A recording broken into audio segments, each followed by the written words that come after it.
Hi children, let us continue the long answer question. Work energy power లో ఉన్న last question ఇదే, third long answer question. మనం already ఏమేమి నేర్చుకున్నాం? Law of conservation of energy in case of freely falling body, రెండోది notions of work and kinetic energy, third question ఇప్పుడు నేర్చుకుంటున్నాం collisions, final velocities. అసలు ఫస్ట్ కొలిజన్ అంటే ఏంటో చూద్దాం. ఎనీ ఫిజికల్ బాడీ అంటేనే ఖచ్చితంగా దానికి మాస్ ఉంటుంది. అలా ఉన్న మాసివ్ బాడీస్ తీసుకుంటే ఆ మాసివ్ బాడీస్ రెండు కూడా ఏమవ్వాలి? ఫిజికల్ గా ఒకదాంతో ఒకటి కలవాలి. ఇలాగా దాన్నే మనం ఏమంటాం? కొలిజన్ అంటాం. స్ట్రాంగ్ ఫిజికల్ ఇంటరాక్షన్, వేగంగా వస్తూ ఒకదాని ఒకటి ఇలాగా కొలైడ్ అవ్వాలి. అట్లా కొలైడ్ అయితే దాన్ని ఏమంటాం మనం? కొలిజన్ అంటాం. స్ట్రాంగ్ ఫిజికల్ ఇంటరాక్షన్, దాన్ని మనం ఏమంటాం? కొలిజన్ అంటాం. ఈ కొలిజన్ తీసుకుంటే 2 టైప్స్ లో ఉంటాయి. ఏంటా collisions? First one elastic collisions.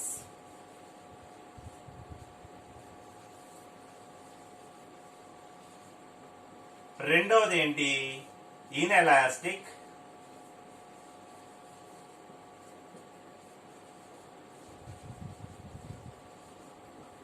Collisions. రెండు రకాలు ఏంటవి?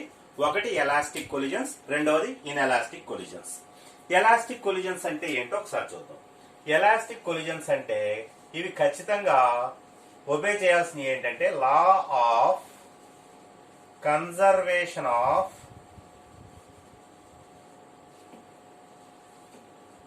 లీనియర్ మొమెంటం ఒబే చేయాలి. రెండో కండిషన్ ఏంటి?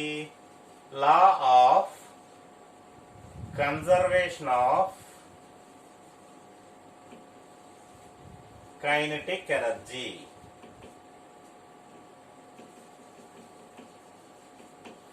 ఎలాస్టిక్ కొలిజన్స్ అంటే ఏంటి? ఎలాస్టిక్ కొలిజన్స్ అంటే ఖచ్చితంగా అవి లా of conservation of linear momentum and law of conservation of kinetic energy, ఈ రెండింటిని ఒబే చేస్తే అటువంటి కొలిజన్స్ ఏమంటాం? ఎలాస్టిక్ కొలిజన్స్ అంటాం. మీకు ఎగ్జాంపుల్ ఒక రబ్బర్ బంతిని కానీ టెన్నిస్ బంతిని కానీ తీసుకుని కొడితే నేలకు ఏమవుతుంది? రీబౌన్స్ అయి పైకి వస్తాయి. అట్లా జరుగుతూ ఉంటే వాటిని ఏమంటాం? ఎలాస్టిక్ కొలిజన్స్ అంటాం. రెండవది ఏంటి? Inelastic collisions. ఇన్ఎలాస్టిక్ కొలిజన్స్ లోకి వచ్చేసరికి only law of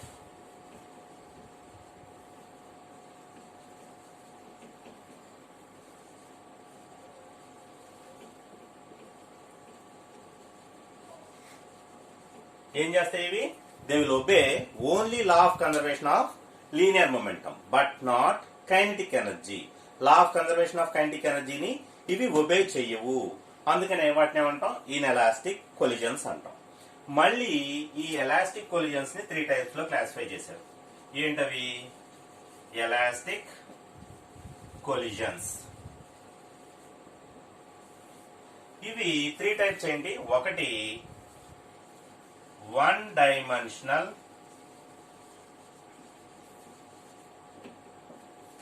elastic collisions. అంటే కొలిజన్ జరగటానికి ముందు, కొలిజన్ జరిగిన తర్వాత ఓ బాడీని తీసుకున్నాం, 2 బాడీస్ ని. ఈ 2 బాడీస్ M1 M2 అనే 2 బాడీస్ అనుకుందాం. ఇవి రెండు ఒక డైరెక్షన్ లో ట్రావెల్ చేస్తున్నాయి, ఇలా ఒకే స్ట్రైట్ లైన్ పాత్ లో. కొలిజన్ జరిగింది.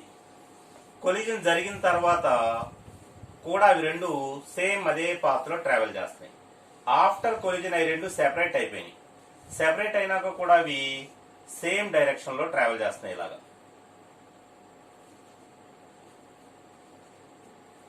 సో కొలిజన్ ముందు, కొలిజన్ జరిగినప్పుడు, తరువాత కూడా అవి ఒకే స్ట్రైట్ లైన్ పాత్ లో వెళ్తున్నాయి. అలా వెళ్తే కనుక ఆ టైప్ ఆఫ్ కొలిజన్స్ ఏమంటాం? వన్ డైమెన్షనల్ ఎలాస్టిక్ కొలిజన్స్ అంటాం. మరి రెండవది 2 dimensional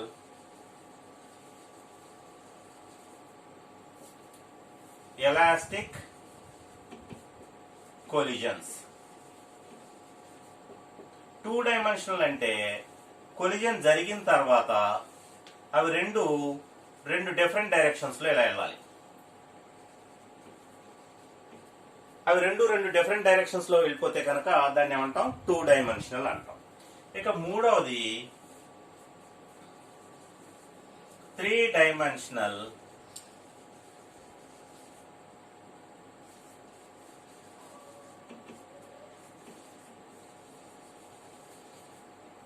collisions.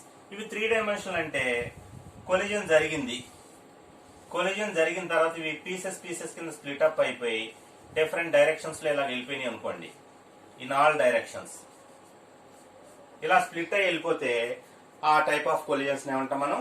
3-dimensional elastic collisions అంటాం. కొలిజన్ అంటే ఏంటి? Strong physical interaction. ఏవైనా రెండు మాసివ్ బాడీస్ వేగంగా అవుదాన్ని ఒకటి ఇలా గుద్దేసుకుంటే వాటిని ఏమంటాం? కొలిజన్స్ అంటాం. కొలిజన్స్ రెండు రకాలు, ఒకటి ఎలాస్టిక్ కొలిజన్, రెండవది ఇన్ఎలాస్టిక్ కొలిజన్. ఎలాస్టిక్ కొలిజన్ జరగాలి అంటే రెండు కండిషన్స్ ఒబే చేయాలి. ఏంటవి? లా of conservation of linear momentum, law of conservation of kinetic energy. రెండు కండిషన్స్ ఒబే చేస్తే ఆ కొలిజన్స్ ని ఎలాస్టిక్ కొలిజన్స్ అంటాం. కేవలం లా of conservation of linear momentum ని మాత్రమే ఒబే చేసి లా ఆఫ్ కన్జర్వేషన్ ఆఫ్ కైనెటిక్ ఎనర్జీని ఒబే చేయకపోతే ఆ కొలిజన్స్ ఏమంటాం? ఇన్ఎలాస్టిక్ కొలిజన్స్ అంటాం. ఇవి కొలిజన్స్ టైప్స్. ఈ ఎలాస్టిక్ కొలిజన్స్ మళ్ళీ 3 టైప్స్ లో విభజించారు. ఏంటవి? ఒకటి 1-dimensional ఎలాస్టిక్ కొలిజన్, రెండవది 2-dimensional ఎలాస్టిక్ కొలిజన్స్, మూడవది 3-dimensional ఎలాస్టిక్ కొలిజన్స్. వీటిలో మనకి ఇచ్చిన సిలబస్ లో 1-dimensional ఎలాస్టిక్ కొలిజన్స్ మాత్రమే ఇచ్చారు. వాటి గురించి నేర్చుకుందాం. Okay, 1-dimensional elastic collision. Let us consider two bodies of masses m1 and m2. మనం 1-dimensional elastic collision గురించి నేర్చుకుంటున్నాం. ఇందులో మనం ఏం చేసాం? 2 బాడీస్ తీసుకున్నాం. వాటి యొక్క మాసెస్ m1 అండ్ m2. ఇది ఎప్పుడు? Before collision. Before collision first body యొక్క velocity initial velocity u1, second body యొక్క ఇనీషియల్ వెలాసిటీ u2. ఈ రెండు బాడీస్ కూడా ఒకే స్ట్రైట్ లైన్ పాత్ మీద స్ట్రైట్ గా ట్రావెల్ చేసుకుంటా పోతున్నాయి. అవి రెండు ఒక చోట కొలిజన్ జరిగింది. కొలిజన్ జరిగింది కాబట్టి దాన్ని మనం ఏమన్నా? డ్యూరింగ్ కొలిజన్ అన్నాం. Masses remains constant, m1 m2 నే ఉంటాయి. After collision the bodies attains final velocities. Collision జరిగాక ఇటు యొక్క వెలాసిటీస్ లో మార్పు వస్తాయి. ఆ వెలాసిటీస్ మనం ఏమనుకుందాం అంటే final velocities v1 and v2 అనుకుందాం. మనం ఈ కొలిజన్స్ కి ఏమని చెప్పాం? 1-dimensional ఎలాస్టిక్ కొలిజన్స్ అన్నాం. ఎలాస్టిక్ కొలిజన్ అంటే ఖచ్చితంగా ఇవేమేమి ఒబే చేయాలి? Law of conservation of linear momentum by law of conservation of linear momentum, ఇది ఒబే చేయాలి. మొమెంటం మనం ఏమని డిఫైన్ చేస్తాం? Momentum p is equals to mv, small letter p. Law of conservation of linear momentum లో conserve అంటే remains constant. ఏం constant ఉంటది? Linear momentum remains constant. Conserve means remains constant. ఇక్కడ ఏం కాన్స్టెంట్ అంటున్నాం? Linear momentum remains constant. అంటే collision ముందు ఈ రెండింటి యొక్క మొమెంటము కొలిజన్ జరిగిన తర్వాత ఈ రెండింటి యొక్క మొమెంటం కి సమానము. అది మనం ఇక్కడ ప్రూవ్ చేస్తాం. ఫస్ట్ బాడీ యొక్క మొమెంటం ఎంత? m1 u1. మొమెంటం అంటే ఏంటి? Product of mass and velocity. First body యొక్క mass m1, velocity u1, plus second body యొక్క మాస్ ఎంత? m2, వెలాసిటీ ఎంత? u2. కొలిజన్ ముందు టోటల్ మొమెంటం కొలిజన్ జరిగిన తర్వాత టోటల్ మొమెంటం కి సమానం. సో కొలిజన్ జరిగిన తర్వాత టోటల్ మొమెంటం ఎంత? m1, మాస్ అదే ఉంటది, వెలాసిటీ ఏమైంది? చేంజ్ అయింది v1 కి. సో సెకండ్ బాడీ యొక్క మాస్ ఎంత? m2, వెలాసిటీ ఎంత? v2. అంటే కొలిజన్ ముందు టోటల్ మొమెంటం కొలిజన్ జరిగిన తర్వాత టోటల్ మొమెంటం కి సమానము. దేని ప్రకారం? By law of conservation of linear momentum. m1 ఉన్న టర్మ్స్ రెండు ఒకవైపు తీసుకురండి. m1 u1, ఈ v1 టర్మ్ ఇటు తీసుకురండి. m1 v1, m2 terms ఒకవైపుకి. అక్కడ ఏముంది? ఇంకా ఆల్రెడీ m2 v2 ఉంది. ఇటువైపు ఉన్న ప్లస్ m2 u2 అటేపు వెళ్తే మైనస్ m2 u2. ఇక్కడ m1 ఇక్కడ m2 కామన్ గా ఉన్నాయి, బయటికి తీసుకొచ్చాము. m1 into u1 minus v1 is equals to m2 into v2 minus u2. దీన్ని ఈక్వేషన్ 1 అనుకోండి. మనం ఇప్పుడు ఏం ప్రూవ్ చేసాం? Law of conservation of linear momentum. Elastic collision అంటే law of conservation of linear momentum obey చేయాలి, law of conservation of kinetic energy కూడా obey చేయాలి. దాన్ని ప్రూవ్ చేద్దాం. By law of conservation of kinetic energy.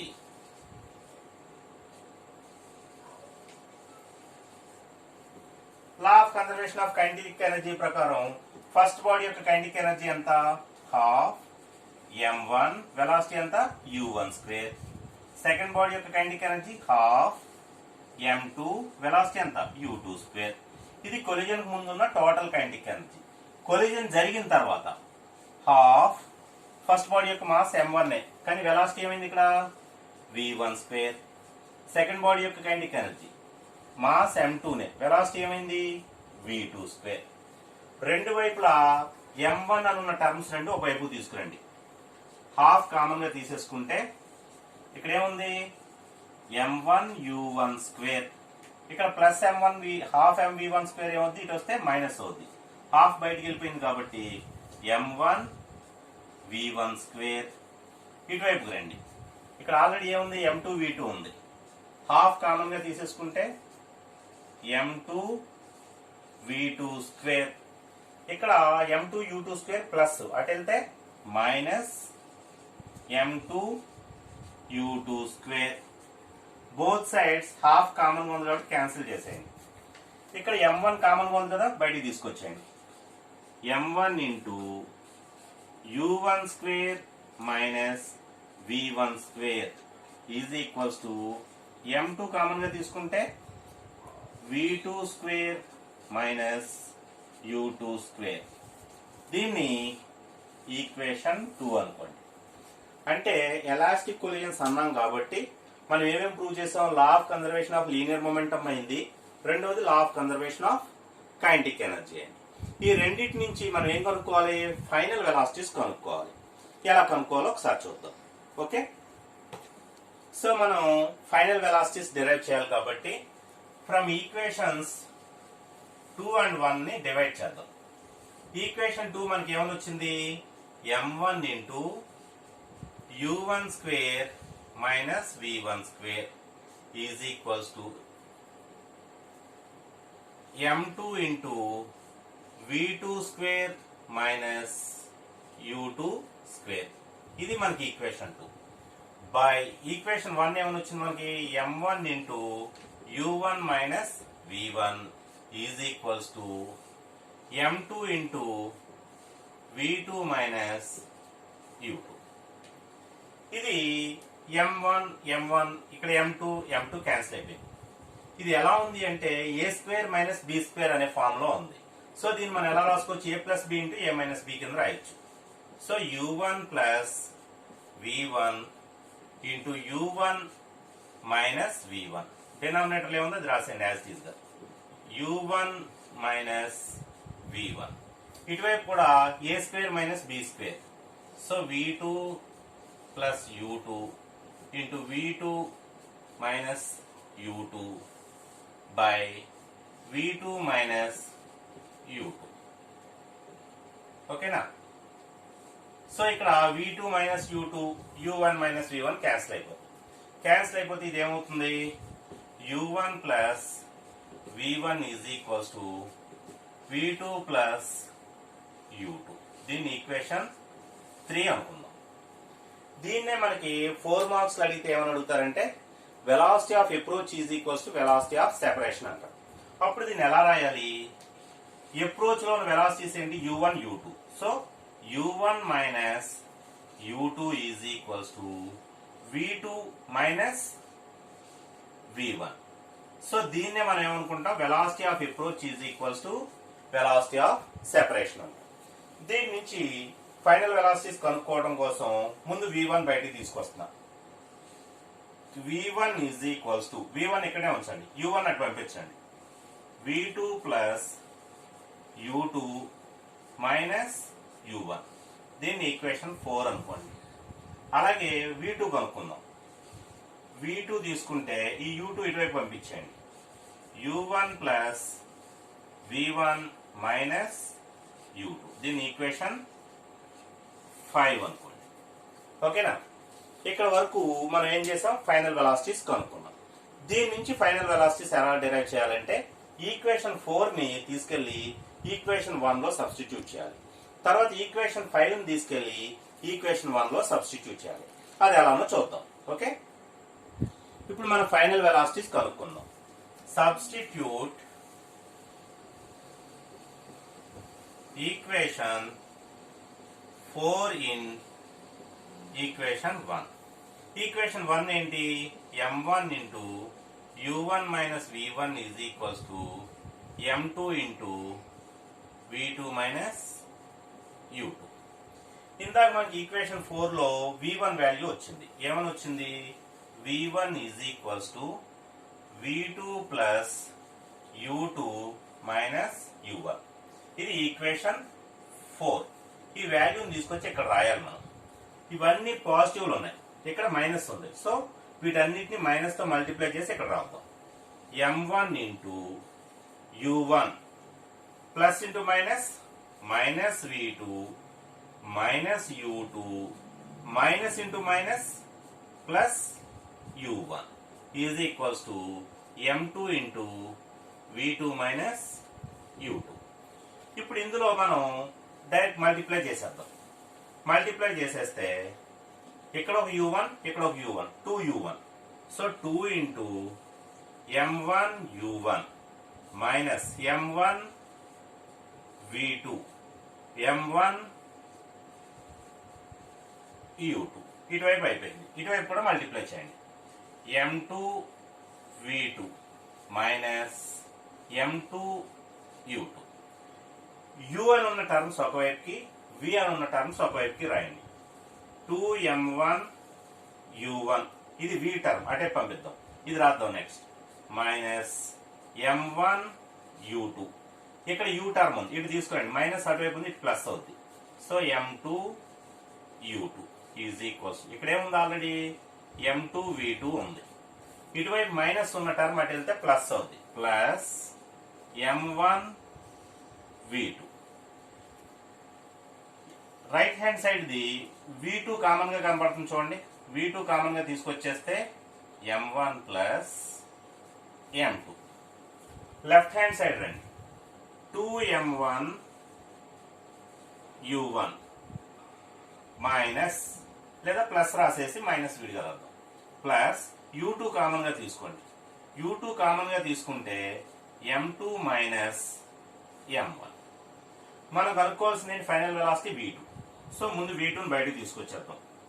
v2 is equals to, multiply చేస్తుంది term అంతా అటువైపు వెళ్తే ఏమవుద్ది, డివైడ్ చేస్తుంది. So m1 plus m2. Numerator లో ఉన్నది యాజ్ గా రాసేయండి. 2m1 u1 plus m2 minus m1 into u2. దీన్ని స్ప్లిట్ చేసేద్దాం. స్ప్లిట్ చేసేస్తే v2 is equals to 2m1 u1 by m1 plus m2 plus m1 minus m2 minus m1 by m1 plus m2 into u2. This is equation 6. Okay, final velocities లో మనం ఏం కనుక్కున్నాం, v2 కనుక్కున్నాం. అదే విధంగా v1 కనుక్కున్నాం. Okay, now let us find the final equation v1. Equation 1, m1 into u1 minus v1 is equals to m2 into v2 minus u2. Now let us write the equation 5. v2 is equals to u1 plus v1 minus u2. This is the equation 5. Let us substitute this equation in v2. m1 into u1 minus v1 is equals to m2 into v2 బదులు మనం ఏం రాయాలి, ఈ terms మొత్తం రాయాలి. అంటే u1 plus v1 minus u2, v2 బదులుగా రాసాం. ఆల్రెడీ ఇక్కడ ఇంకో మైనస్ u2 ఉంది, అది కూడా రాసేద్దాం. మైనస్ u2 మల్టిప్లై చేసేయండి m1 తోటి m2 తోటి. m1 u1 minus m1 v1 is equals to m2 తో మల్టిప్లై చేయండి. m2 u1 plus m2 v1 minus u2 minus u2 minus 2u2 minus 2m2 u2. ఓకేనా? ఇప్పుడు దీంట్లో u టర్మ్స్ ఒకవైపుకి v అని ఉన్న టర్మ్స్ ఒకవైపుకి తీసుకొద్దాం. m1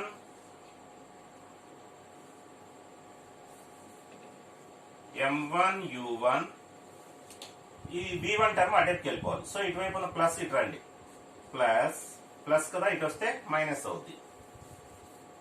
minus m2 u1 minus ఉంది ఇటువైపు, అది ఇటు వస్తే plus 2m2 u2 is equals ఇటువైపు ఏముంది, m2 v1 ఉంది, ఇటువైపు ఏముంది మైనస్ m1 v1 ఉంది, అటు వెళ్తే ప్లస్ అవుతుంది, plus m1 v1. Right hand side లో v1 కామన్ గా ఉంచండి, బయటికి తీసుకొచ్చేయండి. v1 into m1 plus m2. Left hand side ఏం కామన్ గా ఉన్నాయో చూద్దాం. ఇక్కడ plus 2m2 u2 as is రాసేయండి. ఇక్కడ u1 కామన్ గా ఉంది కదా, బయటికి తీసుకొచ్చేయండి. u1 into m1 minus m2. మనం కనుక్కోవాల్సింది v1 కదా, సో v1 బయటికి తీసుకొచ్చేస్తే v1 ఈజ్ ఈక్వల్స్ టు ఇక్కడ మల్టిప్లై చేస్తే ఇటువైపు వెళ్తే డివైడ్ చేస్తే m1 ప్లస్ m2. న్యూమరేటర్లు ఏమున్నాయి యాజ్ ఇస్ గా రాసేయండి. m1 minus m2 into u1 plus 2m2 u2. Split చేసేయండి. స్ప్లిట్ చేసేస్తే v1 is equals to m1 minus m2 by m1 plus m2 into u1 plus 2m2 u2 by m1 plus m2. ఇది final velocity equation 7. మనం final velocities ఏమేమి కనుక్కోవాలి, v1 కనుక్కోవాలి, v2 కనుక్కోవాలి. Already మనం ఇంతకుముందు v2 కనుక్కున్నాం. సో ఇప్పుడు ఏమొచ్చింది మనకి, final velocity of the first body v1 value వచ్చింది. సో ఇక్కడ వరకు మనం డిరైవ్ చేస్తే క్వశ్చన్ సరిపోద్ది. ఇంకాస్త మీకు ఓపిక ఎక్కువ ఉందనుకోండి, దీంట్లో కేసెస్ ఉన్నాయి. కేసెస్ ఏంటి, if the two spheres are of equal masses అన్నారనుకోండి, అప్పుడు m1 is equals to m2 తీసుకుంటాం. అప్పుడు ఏమవుతుంది, final velocities v2 is equals to u1, v1 is equals to u2 అవుతుంది. సో ఈ క్వశ్చన్ కొంచెం లెంగ్తీగా డెరివేషన్ ఎక్కువ ఉంటుంది కాబట్టి మీరు ఎక్కువగా రిటర్న్ గా ప్రాక్టీస్ చేస్తే బాగా వర్క్ చేయగలుగుతారు. Okay, so long answer question number 19 కి సంబంధించి మనం 3 క్వశ్చన్స్ నేర్చుకున్నాం. ఏంటవి, లా ఆఫ్ కన్జర్వేషన్ ఆఫ్